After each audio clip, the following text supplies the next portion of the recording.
Broadcasting live from Hutchinson, Kansas. Call Jiggy right now.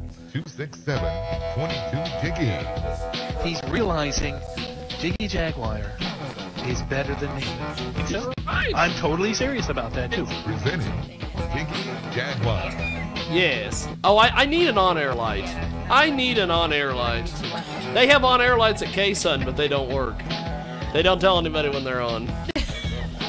That's why you always assume. That's how they roll down there. Always assume. That was Inflection. This is Inflection. We are back here on the world-famous Jiggy Jaguar radio program. Brody Baker is waiting on deck. As soon as we're done with Inflection, he is going to do some guitar stylings for us, I guess, for our Sunday show here. And if you're listening to us live on about...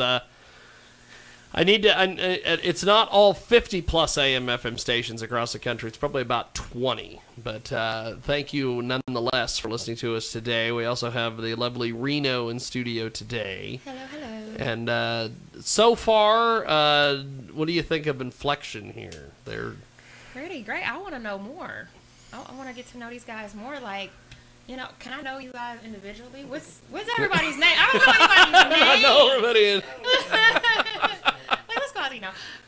What instruments do you all play? My name's Eric. I play the guitar and do some vocals. Matt, I do vocals. Tim, I play bass. Tim, I do bass. Trent, I play drums and do some backup. See, I thought you were going to give me another Tim. I was like, okay, come on. Now, Two's are you... enough. Yeah, two's plenty. Are you all originally... Two's okay. Where are you all from? All over the place. South Okay. Kansas. South Central Kansas. Okay, because I know you were talking about the Midwest. I'm like, okay. Our home base is in Hutch, but he's out of Wichita. He's out of Arlington. He's Wichita. flying back See, I in knew I seen you somewhere. Virginia. And he lives Mount Mount Hope. Hope, wherever the hell that is. Mount Hope, the home of, the only thing I know about Mount Hope is there is a professional wrestler by the name of Lance Chafin, the Midwest Mangler, who lives there. Still around. He is in the process, which I don't know if I can officially say this, but he is in the process of working with the Kansas Athletic Commission to get a boxing match sanctioned between me and Kenny from the Lizards Lounge.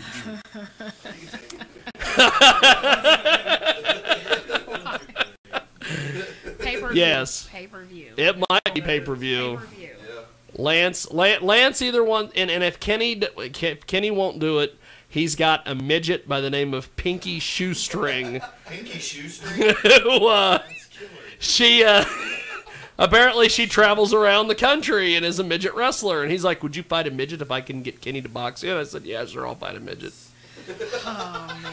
And I said, people would pay decent money to come see a midget beat my ass. Yes, I would. Because when Gallagher was at the Muse in Salina, Gallagher was trying, the crowd, of course, because it's the Muse and Johnny, and it's just craziness, he shut the air conditioning off in the middle of the summer. And so the crowd's about dead. They just want to go home. And so Gallagher's like, I need like an MC. So like I got on stage and was MCing, and then I thought, well, okay, here's what we'll do.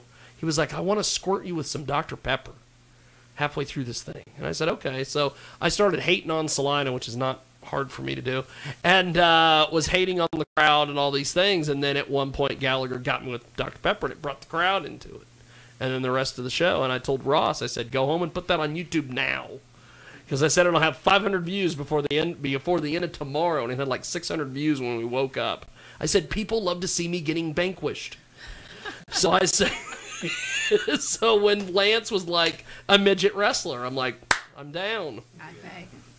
I even had the idea, which I have to talk to, I haven't talked to you guys about it. This will be kind of, we'll just do it on the air, I guess. The original plan was I was going to have you guys play me to the ring when the midget beats my ass. Yes.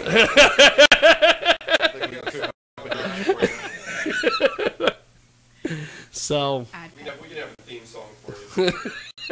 Wow. That was the original plan, because I'm like, who wouldn't want to see me get beat up by a midget with pink hair, especially a female midget with pink hair? Literally everyone will.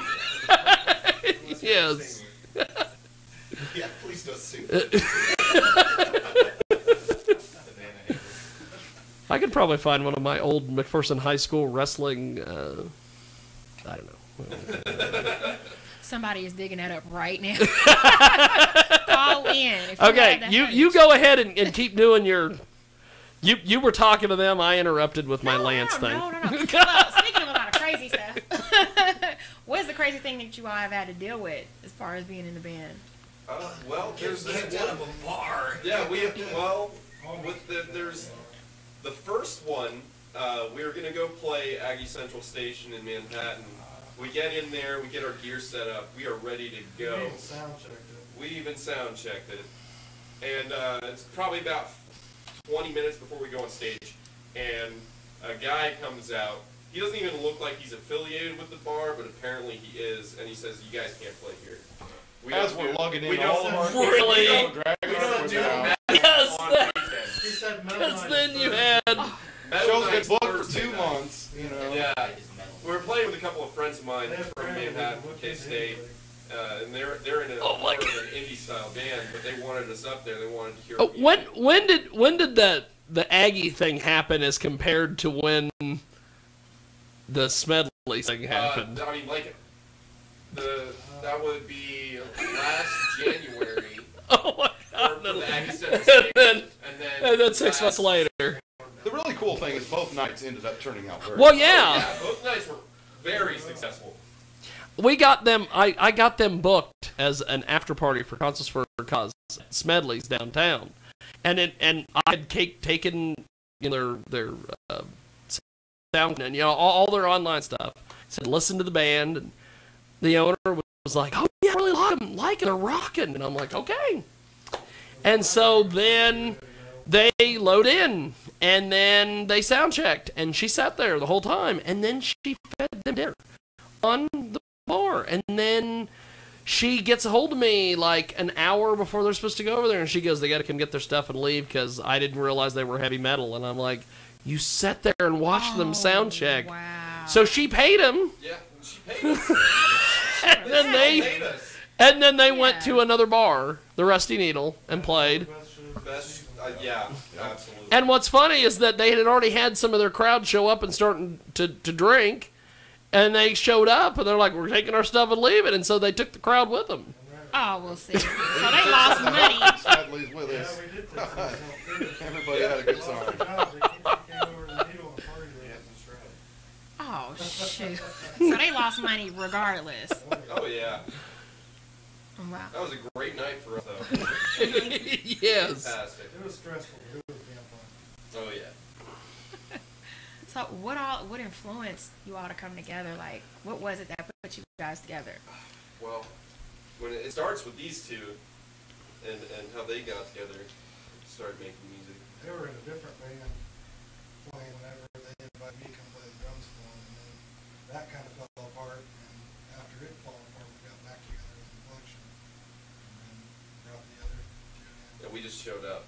We popped out of a hole in the ground. I had We're played in here. a band before, Lost Within Days, and then that's kind of how And I was playing. kind of fell into that.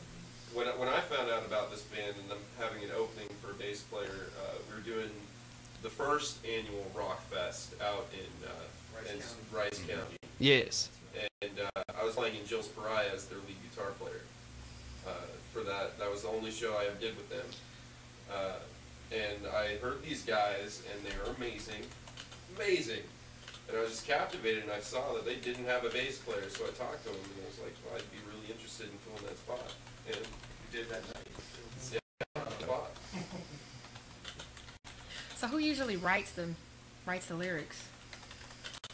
You all put it all together, or how does this work? Because As time goes on, I think we all get collaborated a little more, as time goes on, each member kind of steps up and goes, I have an idea here, I have an idea here. But,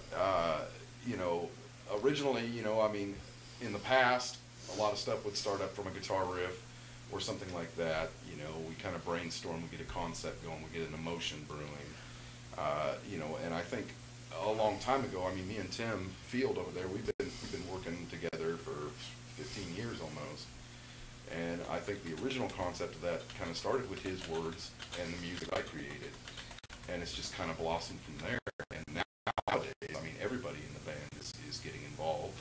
And so, you know, that there's more colors to work with. And, it's great. We're all very like-minded too. We all kind of see things like that, not all the time, but as far as conceptually.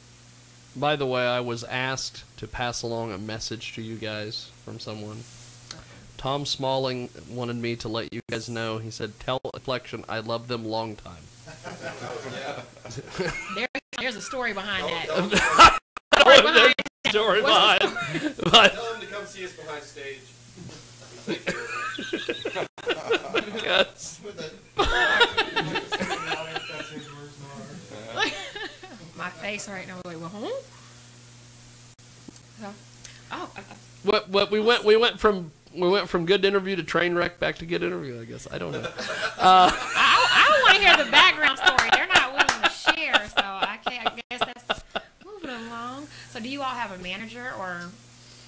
No, I mean, we take part. We all take part in the process of getting our name out there and promoting and booking shows and coming up with ideas and to move forward with the band.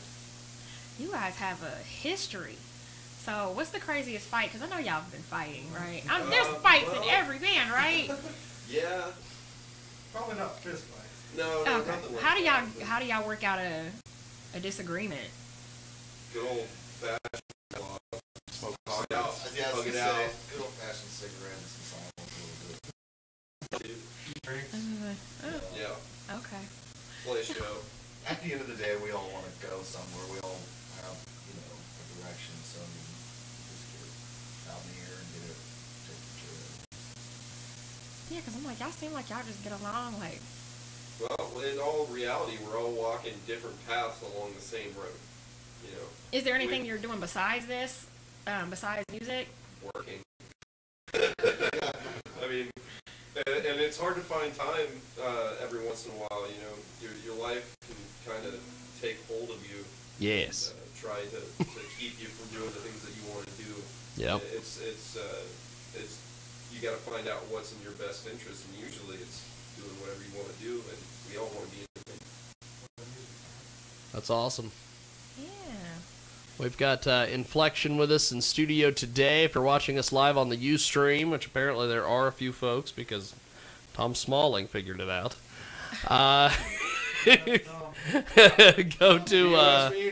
Go also to JiggyJaguar.com. We're gonna have if you've come in late or want to see this again, we're gonna post all the videos up there as well. Do I have? Can I play another song off the deal or is? Absolutely. Okay, well, I didn't know, because there was one time I had a band in there that handed me this 14-track EP, and they're like, you can only play 30 seconds of the first song, because we don't want to have it get out. Why did you hand me 14? So, Places you can hear it before our release, and that's here on 100.3 radio station. awesome. They've been playing this quite a bit too. Sunday night. Big shout out to 7 those o'clock. guys. Man, Shout out to Frankie. Pretty awesome. I never thought I'd hear myself. Frank Shane. There's a rumor he's going to get a 2-hour format. Yeah, it's gonna happen. I talked to him a couple weeks ago, and he's like, they want to give me a 2-hour format. Yeah, I was talking to him yesterday. He said that's probably gonna happen very soon. That's awesome. Yeah. Absolutely. That's awesome. They only gave me a half hour in Salina, and they barely wanted to give me that. Well, after today, They wanted to give me that, and then they were like, it's the homegrown half hour. And I'm like, I know, it rhymes, but can I have a little bit more? But, what's... I'm not bitter. But, what's the, you know... So what track do we, I guess we're doing Crocodile Tears. Track 4. Track 4. So who are the Crocodile Tears, and why do they, Got this one, Hogan? Yeah, it's kind of, I mean, the concept is kind of turning, pain into power, especially in relationships, not letting that drag you down, and that's kind of what the Crocodile Tears is kind of, That's awesome. Cold-blooded, some females do that way sometimes. So can we, It's not all positive yeah, metal. no, there's not necessarily a sex to crocodile, so, but it's Not just all about- positive yeah. in metal. Well, Kind of- as long as it's interesting. That's right. Well, here we go. It is Inflection. And before we go to this, how do we get a hold of you guys online if people want to? Look us up on Facebook, Inflection Kansas, and yeah, just hit that like and share button on our video. Do it. Here we go. It's Inflection, and it's on. So we're on. Jaguar, you go back there now.